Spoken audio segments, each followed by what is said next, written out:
Prezados irmãos e amigos, eis-me de volta para a continuação do estudo do livro do Apocalipse, capítulo 11.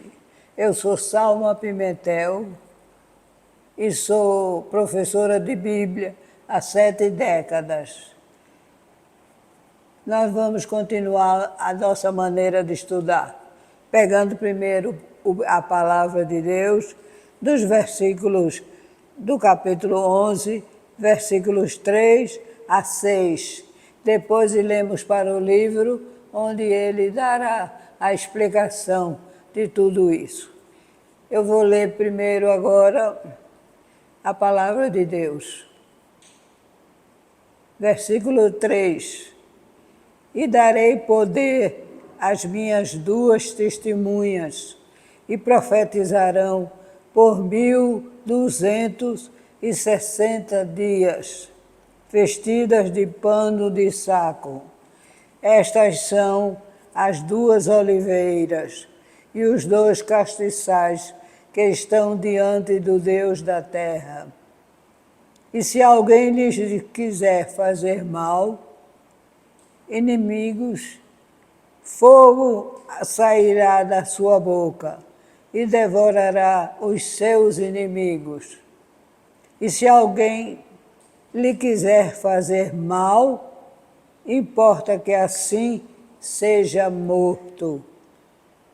Estas têm o poder para fechar o céu, para que não chova nos dias da sua profecia, e têm poder sobre as águas para convertê-las em sangue, e para ferir a terra com toda sorte de pragas, quantas vezes quiserem.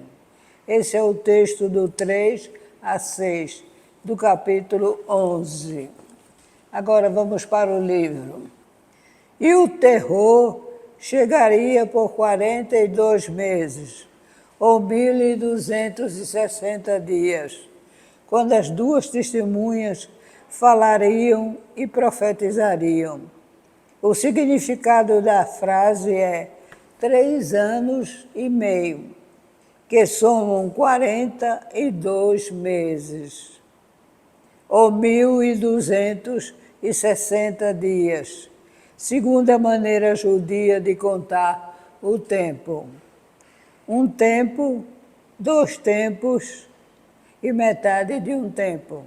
Significa 1 ano, 2 anos e metade de 1 ano. A origem dessa frase vem do tempo pior da história judaica, quando Antíoco Epifanes levou o terror e a destruição ao povo e à cidade. Esse tempo de violência e humilhação durou exatamente 3 anos e meio. Foi durante esse período que se escreveu o livro de Daniel, onde aparece pela primeira vez a expressão que João torna a usar no Apocalipse. Para o povo judeu, a frase corresponde ao período de terror, aflição, martírio, humilhação e morte. Este é o significado do período de 3 anos e meio e da frase tempo, tempos e meio tempo.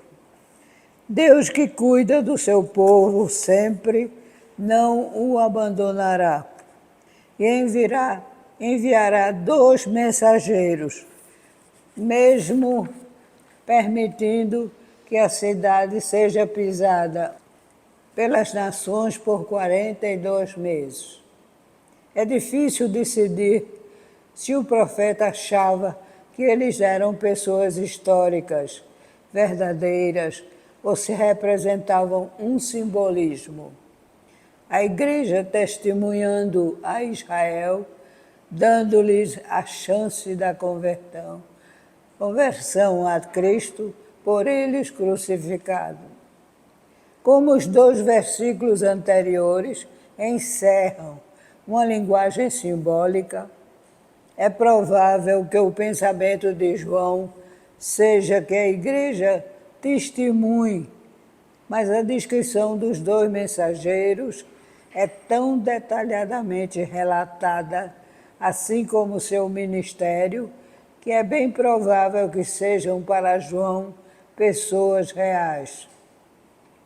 Segundo Malaquias, capítulo 3, versículo 1, Deus enviaria um anjo, um mensageiro especial, antes do dia do Senhor. Esses mensageiros dificilmente serão a igreja, porque até a sua roupa é descrita. Eles estariam vestidos de saco, que era a vestimenta normal do profeta, e não pregariam o evangelho das boas novas, mas uma mensagem sombria de condenação, e executá-los seria um castigo e a morte deles.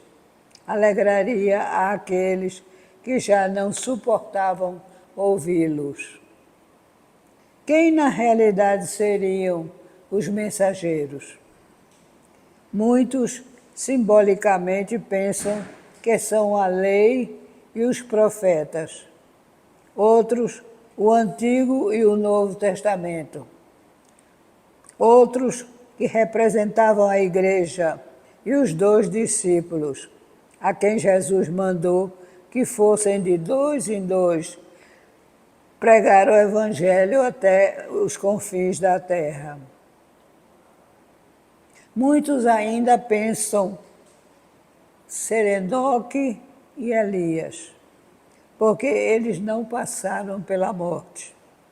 A Enoque Deus levou, e Elias foi elevado aos céus num redemoinho, ou num tornado. Está em 2 Reis, capítulo 2, versículo 11. É mais provável que sejam Elias e Moisés, o maior dos profetas, e o legislador supremo. As 2 figuras mais importantes da religião judia atuariam como mensageiros do Deus vivo nos tempos anteriores ao fim. Os mesmos personagens apareceram junto com Jesus no Monte da Transfiguração. E todos os detalhes ajustam-se às características dos 2 homens. Eles terão poder para transformar água em sangue e para ferir a terra com toda espécie de pragas. E isso foi feito por Moisés, quando tentava tirar o povo do Egito. De suas bocas sairá fogo que matarão os seus inimigos. E isso fez Elias com os soldados que foram enviados para prendê-lo. Ele também profetizou grande seca ao rei Acabe. Está em 1 Reis 17, 1. Em Deuteronômio 18, 18, Deus diz para Moisés: Eis que lhes suscitarei um profeta do meio dos seus irmãos como tu. Porei as minhas palavras na sua boca, e ele lhes falará tudo o que eu lhe ordenar. Não podemos afirmar que eles serão os 2 profetas, precisamente mesmo com todos os sinais. Nem que sejam mesmo eles que retornem até. Para essa menção específica, 2 profetas escatológicos personificarão esses 2 grandes profetas. Assim como João Batista personificou Elias. Ninguém terá nenhum poder sobre eles, enquanto o tempo não se esgotar e eles tiverem cumprido a sua missão. Qualquer tentativa de destruí-los ou matá-los será autodestruição.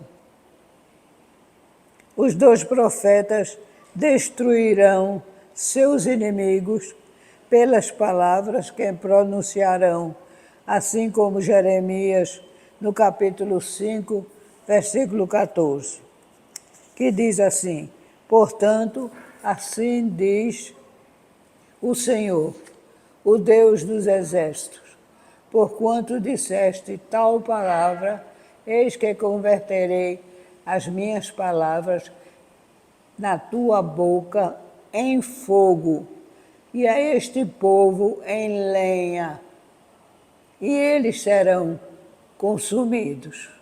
E aqui termina os versículos lidos na palavra de Deus. Nós terminamos aqui mais uma parte do estudo de Apocalipse, do capítulo 11. E que Deus os abençoe. Amém.